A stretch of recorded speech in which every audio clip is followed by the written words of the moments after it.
İçimde boşluq derin, derin. Sual verirəm, cavab verir. İlahi eşidirsənmi? Yenə təkəm, yenə gecə.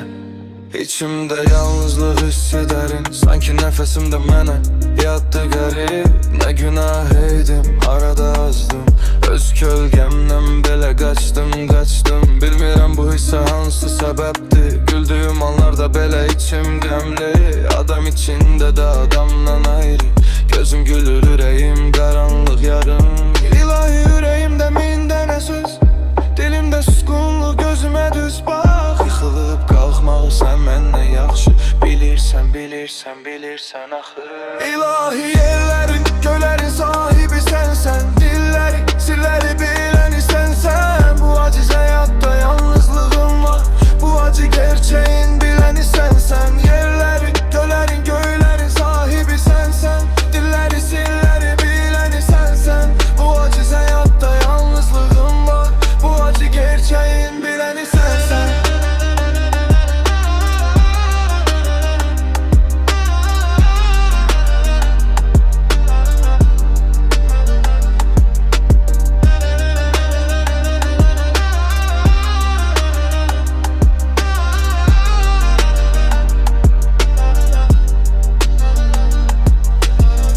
Telefon çalır, susuram yenə.